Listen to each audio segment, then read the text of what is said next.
तीसरे टी20 मुकाबले के लिए श्रेयस अय्यर ने अचानक से टीम इंडिया में बड़ा बदलाव कर दिया है। तो स्टार खिलाड़ी टीम से बाहर कर दिया गया है और दोबारा से वर्ल्ड कप जिताने वाले खिलाड़ी को इस मुकाबले में मौका मिलने जा रहा है। हम सभी को पता है कि वर्ल्ड कप में 3 लगातार मुकाबलों में शानदार परफॉर्मेंस कर आ रहे संजू सैमसन को दूसरे मुकाबले में वैभव सूर्यवंशी का डेब्यू कराने की वजह से उनको टीम इंडिया से जो है वो बाहर करा दिया गया। उसके बाद से काफी संजू के फैंस, इवन ना सिर्फ संजू के फैंस बल्कि जो लोग भी टीम इंडिया को सपोर्ट करते हैं, सबके तरफ से हमें टीम इंडिया को ही हेट करते देखने को मिला। सभी लोग चाहते थे कि यार संजू सैमसन को केवल 2-3 पारी में फेल होने से आप इस तरीके का आकलन नहीं लगा सकते हैं कि ये खिलाड़ी अब भविष्य में नहीं चलेगा, ये खिलाड़ी आपको खेलता हुआ नहीं दिखेगा। इस तरीके की चीजें कही गई। लेकिन पिछले मुकाबले में मिली हार के बाद श्रेयस अय्यर ने इस तीसरे मुकाबले में बड़ा बदलाव करने का सोच लिया। इस बड़े बदलाव अगर नहीं किया जाएगा और अगर ये टीम इंडिया ये मुकाबला भी हारती है तो ये तीसरा टी20 मुकाबला है। एक मुकाबला बारिश के कारण रद्द हो चुका है ऑलरेडी ही, एक मुकाबला जो है वो इंग्लैंड जीत चुकी है। ये तीसरे मुकाबले में अगर भारत वापसी नहीं करती है तो आप ऑलमोस्ट ये मान लीजिए कि हम जो इंग्लैंड से 2014 में पिछली बार सीरीज हारे थे, अब गौतम गंभीर के न्यू एरा में हम दोबारा से जो है वो एक बार फिर से सीरीज हार जाएंगे। अब इसमें बड़ा बदलाव जो है वो हमको ये देखने को मिलेगा, क्योंकि श्रेयस अय्यर बिल्कुल भी इस हार से खुश नहीं है।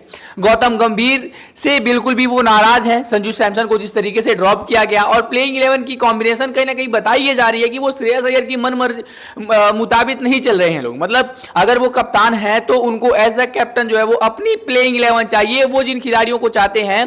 क्योंकि हमने अक्सर देखा है सुमन गिल के अंडर देखा है, सूर्य कुमार यादव के अंडर देखा है कि जो कैप्टन होते हैं वो ऑलमोस्ट ये फेवर करते हैं कि हमें ये खिलाड़ी फर्स्ट चॉइस चाहिए। तो वो चीजें जो है वो श्रेयस अय्यर को नहीं मिल रही है।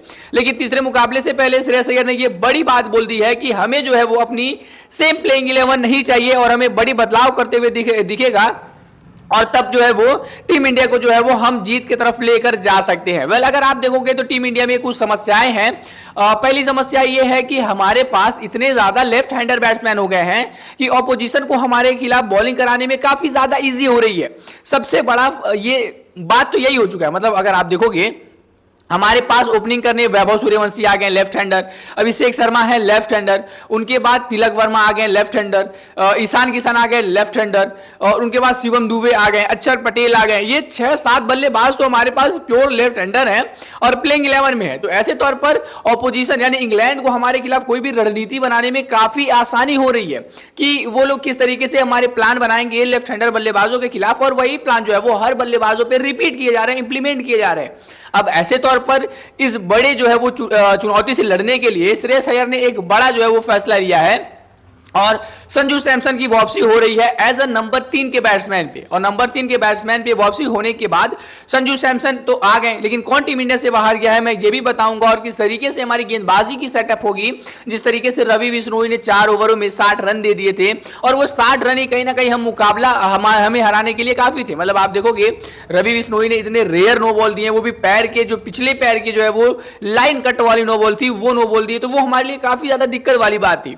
ये काफी ज्यादा रेयर नो बॉल थी और एक ओवर में ऐसी 2 बार हरकतें करना, 2 नो बॉल देना और एक ओवर में ही 30 रन दे देना, कहीं ना कहीं मुकाबला हम वहीं पर हार चुके थे। अगर रवि बिश्नोई वहां पर या फिर 10-12 रन 15 रन भी देते थे फिर भी आपके लिए 15 रन वो बचते। और जो इंग्लैंड एक ओवर पहले मुकाबला जीती है वो 15 रन को आखिरी ओवर में जो है वो चेस करने होते हैं और वो 15 रन आखिरी ओवर में इतनी इजीली चेस नहीं हो पाते। लेकिन हमारे पास वो रन ही नहीं थे, इस वजह से हम 19वें ओवर में ही वो मुकाबला हार गए। और ये चीजें जो है वो श्रेयस अय्यर को भी अच्छे तरीके से पता है, गौतम गंभीर को भी अच्छे तरीके से पता है कि हम मुकाबला कहां हारे हैं। और इस वजह से श्रेयस अय्यर ने पोस्ट मैच प्रेजेंटेशन में कहा भी था कि हम सभी को पता है कि मुकाबला कहां हारे हैं, हमें किसी को बताने की जरूरत नहीं है। उसके बाद अब जो है वो संजू सैमसन की टीम में वापसी होगी एज ए नंबर 3 के बल्लेबाज पर ओपनिंग पे, क्योंकि वैभव सूर्यवंशी को हटाया नहीं जाएगा। अभिषेक शर्मा हर मुकाबले में रन कर रहे हैं, वो अपनी हाफ सेंचुरी बनाए ना बनाए लेकिन वो स्कोर तो कर रहे हैं। वो ताबड़तोड़ तरीके से 40s में 45 पे 49 48 इस तरीके से वो स्कोर कर रहे हैं, तो उनको बाहर करने का कोई सवाल ही पैदा नहीं होता है। अब उसके बाद बड़ी बात यह है कि जब अभिषेक शर्मा और वैभव सूर्यवंशी की ओपनिंग पार्टनरशिप फिट है तो एज ए नंबर 3 के बल्लेबाज बस संजू सैमसन को इस वजह से लाया गया है ताकि अगर कोई विकेट गिरे तो वो राइट हैंड हैंड बैट्समैन के तौर पर आए, ना कि कोई लेफ्ट हैंड बैट्समैन आए जैसे ईशान किशन आ जाए, ना कि कोई लेफ्ट हैंड बैट्समैन आए, ताकि इस तरीके से ऑपोजिशन को फंसाया जा सके। अब नंबर 4 पर क्या है, नंबर 4 पे जहां पर श्रेयस अय्यर आते थे वहां पे ईशान किशन को भेजा जाएगा, जो ईशान किशन नंबर 3 पर आते थे। ईशान किशन अब जब नंबर 4 पर आएंगे और नंबर 5 पर अब श्रेयस अय्यर अपने आप को डिमोट करेंगे एज अ कैप्टन होने के बाद, ये बड़ा फैसला उन्होंने लिया है कि वो नंबर 5 पर ही आने के लिए खुश हैं। टीम जिस तरीके से जीते, बस उनको टीम की जीत चाहिए। नंबर 5 पर वो आ जाएंगे। नंबर 6 पर अब तिलक वर्मा आएंगे या फिर उनकी जगह जो है वो शिवम दुबे भी आ सकते हैं। हालांकि तिलक वर्मा काफी फेवरेबल है। नंबर 7 पर अब आ जाएंगे शिवम दुबे। नंबर 8 पर आपके लिए आ जाएंगे अक्षर पटेल। नंबर 9 पर वरुण चक्रवर्ती। नंबर 10 पर आ जाएंगे हर्षित राणा और नंबर 11 पर अर्शदीप सिंह।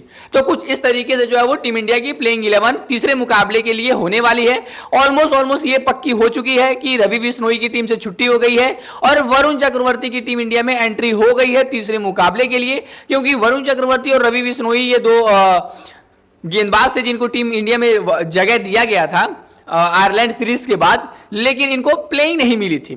और जब रवि बिश्नोई को प्लेइंग मिली तो रवि बिश्नोई ने इतना बढ़िया जो है वो बॉलिंग करा दिया कि अब टीम इंडिया उनके तरफ देख नहीं रही है। तो वरुण चक्रवर्ती का जो है वो सीधा सीधा जो है वो फंडा क्लियर हो गया है कि वो आपको खेलते हुए दिख जाएंगे। वेल, इस प्लेइंग 11 से अब देखने वाली बात ये होगी कि टीम इंडिया कितनी मजबूती से वापसी करती है और जो लगातार हमारा हार का सिलसिला चल रहा है, क्या हम उसे तोड़ पाते हैं या फिर नहीं। मतलब हम जो है वो आयरलैंड से 2 मुकाबला हार चुके हैं, इंग्लैंड से 1 मुकाबला हार चुके हैं। कुल मिलाकर कहूं तो श्रेयस अय्यर की कप्तानी में अभी तक हमने एक भी मुकाबला नहीं जीता है। तो क्या वो आज आखिरी दिन होगा जहां पर टीम इंडिया की हार खत्म होगी, श्रेयस अय्यर की एज अ कैप्टेंसी जीत आने वाली है। वेल, ये मुकाबला रात के 10 बजे खेला जाएगा। रात के 10 बजे से आप मान लो कि 1:30-2 बज जाएंगे। तो ये टाइमिंग होने वाली है इस मुकाबले की।